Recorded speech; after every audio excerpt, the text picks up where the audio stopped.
Okay, I am playing Riese in 2024. This is a very strange feeling. I cannot lie.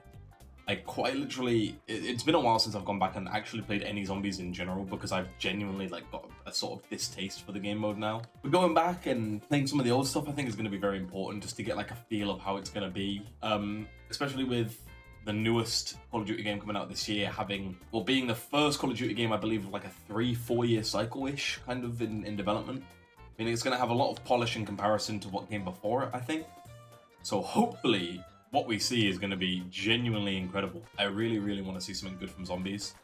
Even though I'm not too much of a fan of the game mode anymore, I think realistically Black Ops 4 kind of killed it for me. But you know what I mean.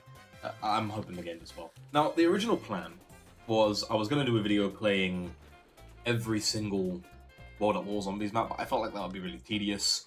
Knockdown Totem to me is, you know, it's got the illusion of difficulty because of how bare bones it is, but as soon as you start walking in circles, you actually soon find out. Yeah, other than that, I kind of just don't want to play Knockdown Totem. I'm just a huge fan. I don't know what to say. I've forgotten how to throw grenades on PC. This is difficult. Okay, grabbing this. The Sturmgewehr, or the Storm... I used to call it the Jewer. I don't know if that's allowed, but that's what I've always called it. It was the Jewer. I think it's called, like, the Sturmgewehr. I wanted to play Riese specifically because it's the map that introduced sort of every single staple for zombies that the mode retained until like Black Ops 3. You know what I mean? I could have played Shinonuma and basically gotten away with it, but I wanted the Pack-a-Punch to be here. And Shinonuma, in case people don't remember, which I doubt it because zombies is such like a formative memory growing up, that Shinonuma doesn't have a Pack-a-Punch machine. It only had the power and the perk systems and the Wunderwaffe.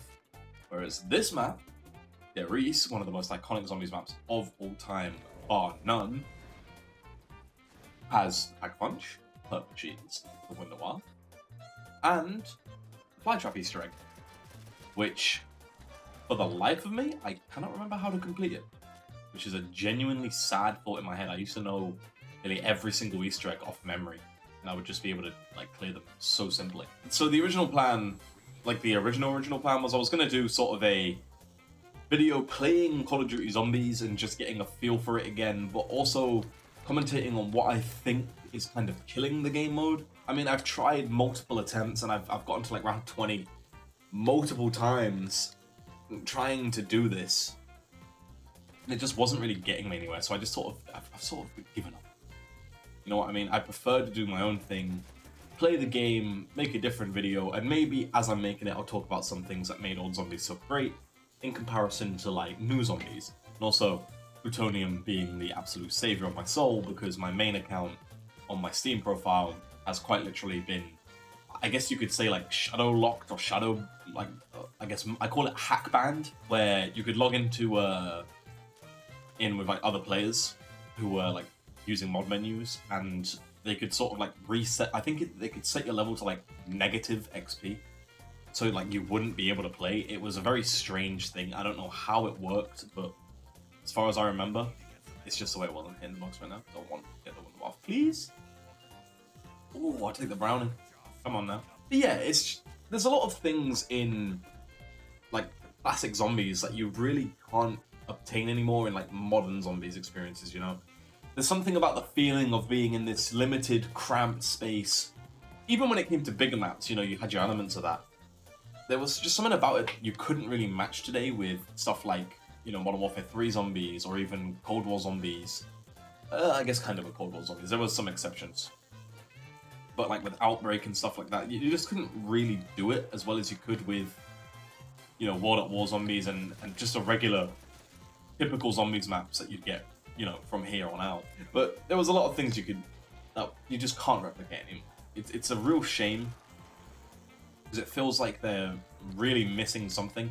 And I know what it is. It's genuinely just like a creative element that is genuinely missing from just Call of Duty Zombies and just Call of Duty in general now. You know, Jason Blundell, he sort of took over the story for zombies, starting with like Mob of the Dead. Obviously, I think it was Zelensky who was in charge of the story before that, and he kind of wrote it into a wall, as did Blundell over time. You know, you can only do so much with such a twisted and strange premise. But I'd say over time, Blundell had a more strong story-based run than Zielinski. If it was Zielinski, I can't remember his name. But overall, in the future of things, I think Blundell also ran into a massive wall, same as Zielinski did. And I think that all culminated with Origins, really. And then it all just went sort of downhill from there, storyline-wise. In my opinion, Black Ops 3 Zombies was just a bit much in terms of like where the story's going. And I know some things like Agatha, the Vril, you know, all the storyline-based stuff was sort of teased since World at War. But the way they handled it, I think, could have been just a little bit better. And that's not, you know, saying that I dislike Black Ops 3 Zombies, don't get me wrong. I just muted my mic, that is an issue. But don't get me wrong, it is my favourite Call of Duty Zombies game of all time. Simple as, no questions asked. But storyline-wise, I feel like more could have been. That's all I'm saying. But yeah, creatively, the game mode, I think, is lacking something from, I guess, Black Ops 4 onwards. And that could be because of Jason Blundell, Jimmy Zielinski. A lot of people related to Zombies sort of just upping and going. I don't think it's entirely certain why. Maybe surely it's got to be creative differences, because Blundell was a very ambitious person when it came to Zombies. Zielinski was more, I think Zielinski was more focused on gameplay than it was just storyline elements and stuff. You know, you have your stuff like here, like Peter's Hand and stuff like that, and you know, general references to a more grandiose thing going on. But it was never like in your face like it was with like Black Ops 3 and 4, and I guess to an extent even Black Ops 2, starting with Mob of the Dead, where the story was a lot more entwined into the map, which I think was one of the first experiments into that, sort of directly integrating the story to like be part of the sort of critical, important aspect of the map itself.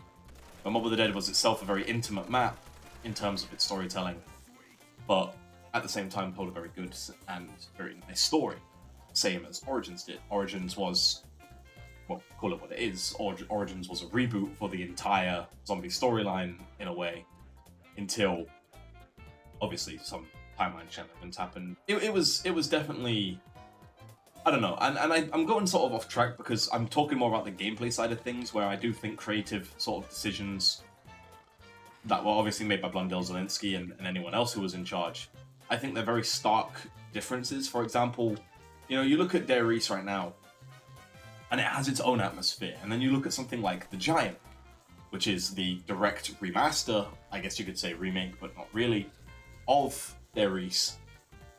And it has its own kind of feel. It has a snowy atmosphere, a different kind of, you know, sensation of how things play out. It's different, but again, not in a bad way, in its very good way. It's different. And also, I can't lie, I do like The Giant, even though I feel like Black Ops 3's weapon system, oh... But yeah, for me, Black Ops 3's weapon system and the balancing of the guns made the maps just a little less enjoyable than they could have been. Whereas, for example, you know, you pull out the Browning in World at War, and you know it's going to be good to a degree for a certain amount of time. You know the PPSH is going to be better, for example, otherwise just gone. But it will be better for, again, an amount of time. When you got stuff in Black Ops 3, I believe they genuinely had a very bad balancing issue with the weapons, where you get stuff like a punch effects, like Dead Wire. And Dead Wire would essentially make your weapon a Wunderwaffe forever and give you infinite damage forever. And it's not like you would run out of ammo, because Dead Wire would activate so often. So it wasn't really an issue of, oh, I'm going to run out of ammo at some point and I won't be able to continue playing the game. I can't strategize anymore. That was one of the main issues. Whereas with this game, for example, the PPSH will be good for a certain amount of time, as will the Browning, as will the ray gun, you know, as naturally it will be. But the Wunderwaffe, for example, will forever stay good. And that's sort of the balancing that they went for, even up until Black Ops 2. And then I guess it must have been through community complaints or some strange shenanigans in Office, maybe, that they wanted better weapon balancing for everything. Which, yeah, I can kind of understand it, but it then devalued, I guess, the gameplay experience in a kind of roundabout way. I guess I'm not saying, well, I guess I am kind of saying that, but it's strange. You know, they sort of nerfed everything in Black Ops 4, which was a welcome change, but unfortunately the gameplay of Black Ops 4 left, sure, to be fair, quite a bit to be desired. I kind of dislike Black Ops 3's weapon system, especially from the fact that every weapon itself, even before being Pack-a-Punch to have the effects on, felt a little bit overpowered in their own right as well. I prefer the way things were when not every single weapon was overpowered. You know what I mean?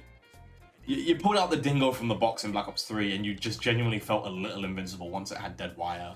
Or even fireworks was overpowered at the time, I remember.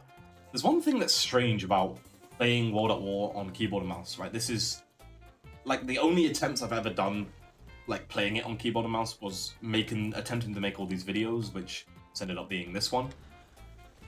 It just feels a little weird because it feels like the sensitivity on this axis is completely different to this one. And it's very, very weird. A lot of things change for zombies over time. And in some aspects, I wish a lot of stuff stayed the same. Whereas I wish a lot of stuff sort of just changed way more.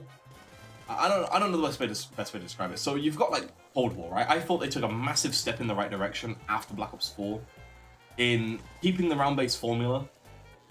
I don't think it was a good idea to get rid of sort of the protagonist characters. You know, your Dempsey, Richtofen, Nikolai, Takio, your Stuhlinger, your Rossman, your Misty, your Martin. I don't think that was a good idea. But the customization of your starting weapon being, I guess, like I said, customizable, I think that was genuinely one of the better ideas they've ever had. Right, I am going to go Pack-a-Punch this gun because my goal in this video is I'm getting the Wunderwaffe and I've got to Pack-a-Punch it. Simple as that. Okay? Understood. Comprendido. And I'll probably, like, if this is enjoyed by people, I'll probably continue this series.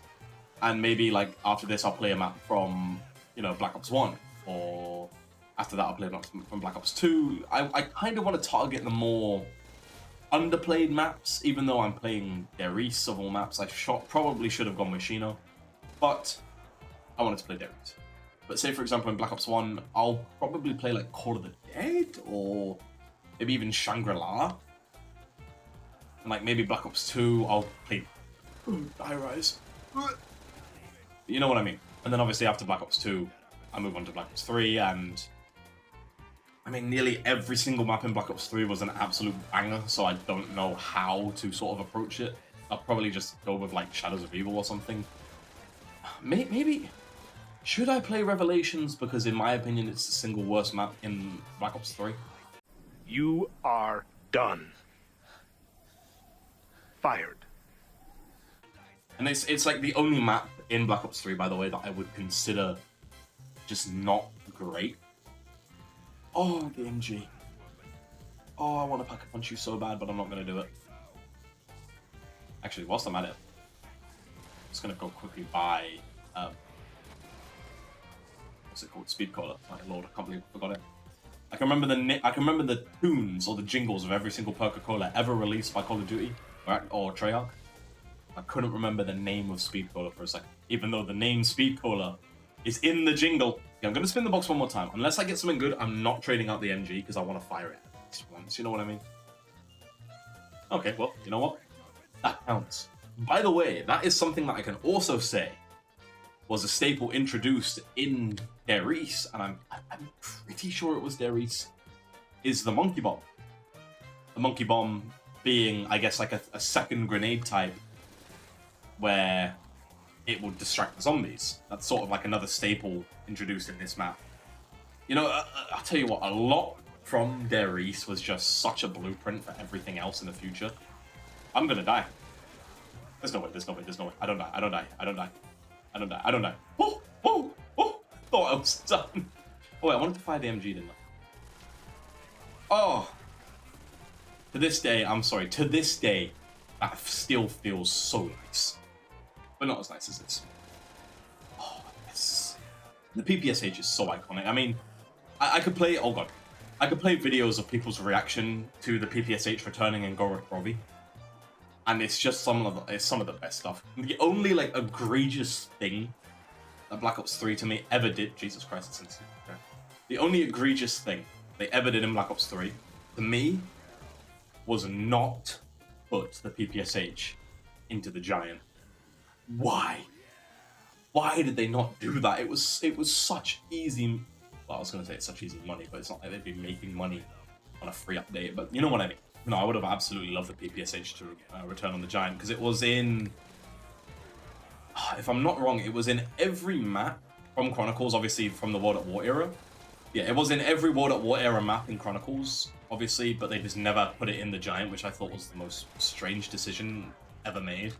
Obviously, Black Ops 3 having another point of being one of the best zombies experiences, if not the best zombies experience of all time, is the mod tools community. It being the only game other than World at War Zombies, funny enough, which I'm playing now, to have custom maps. People remade their Riese, kind of from the ground up, I guess you could say, but you borrowing so many assets from the Giant. They remade their Riese, and then added the appropriate weapons to it, which, in my opinion, made sense. Like playing, you had the option to play it with Black Ops 3 weapons, or you could play it with like modded in,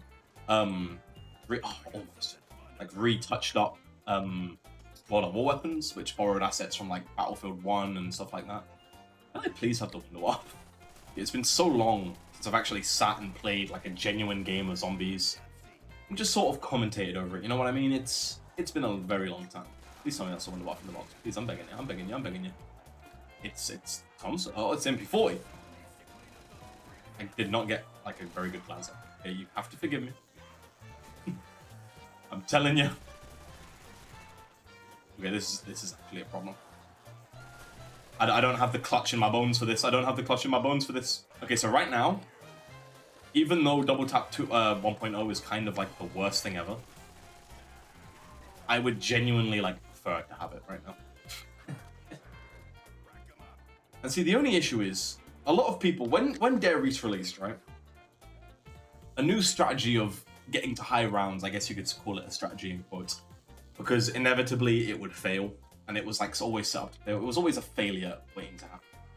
So it was camping. People would just sit up here, guns out. 4 players, maybe make it a bit easier. But overall, it just didn't feel like a sound tactic. So I've always been like the not safe for work name of what we used to call it. But I was more of a trainer. And yeah, it used to have a way worse name in case you weren't part of the community at the time. Yeah, I was the guy that would train all the time. Because I found it just to be a way more sound strategy. So getting the box up there for me was always painful. Because it's just not a good spot to get it. Like the perfect spot is literally right here. And there's no questions asked about that. It's just the best spot to get it. Because you can train the zombies and hit the box at the same time without having to worry. See, this is an issue. I desperately need a max ammo. And I don't think one's coming my way anytime soon. This is a problem. And I actually don't remember how to throw a monkey bomb on here. The bar isn't the weakest weapon to have, so... Alright. I'm thinking... Is that max ammo? It's literally not what I need in the slightest, but you know what? It'll do. Yeah, as you can see, training was like a winning strategy overall, because only 24 zombies, I'm pretty sure, only 24 would spawn in around at the time. So it wasn't like you were ever in like genuine danger, like 2 shots from the window off would end up. It was just that easy. Okay, I'm dying. No! Oh. Yeah, I'll do a fast restart. I am pretty much going to end the video. But yeah, I just feel like there's a lot of creativity missing these days in zombies. A lot of originality is missing as well. A lot can be done to change that, and I'm hoping that Black Ops 6, I guess people are calling it now. Jesus Christ. Hopefully it brings a decent amount of creativity. Why am I doing that? You know what? I'm gonna like, let's just fly around, shall we? Have some fun. But yeah, hopefully a bit of originality is implemented somewhere, and oh good lord, and we get something genuinely fantastic for the first time in what I can only say is like forever for the Call of Duty Zombies like game mode. Because, oh, by the way, if you didn't know, this guy is just chilling out here, and yeah, zombies maps are weird when you go out of bounds. Just putting that out there. Also, this is the room you are sent to in the middle of teleporting. This is literally, you're locked to looking at this. That's pretty much it. I love these little details and niches you can find all over like the maps and stuff, because like, I find funny. But yeah, just overall, Riese, pretty damn cool map. I'm hoping that moving forwards with zombies, we get some stuff like this or more original content. And obviously you could say, oh, it's a reuse of a multiplayer or campaign mission, and like, I don't care. Like, the map is just genuinely like way cooler than anyone gives it credit for these days. Obviously this was meant to be like the map that came before Kino on World at War, but Kino was then sort of banked and put in for Black Ops 1, which I guess will be in the next video. I guess maybe Kino, maybe something different, maybe Shangri-La, Call of the Dead. Who knows? Either way, I am seemingly getting ill. I'm going to end this video right here. Thank you guys so much for watching. I've been Jake Plays, and I'll see you in the next one. And, yeah. If you're a Zombies fan, I guess like and subscribe, guys. I don't know. Peace.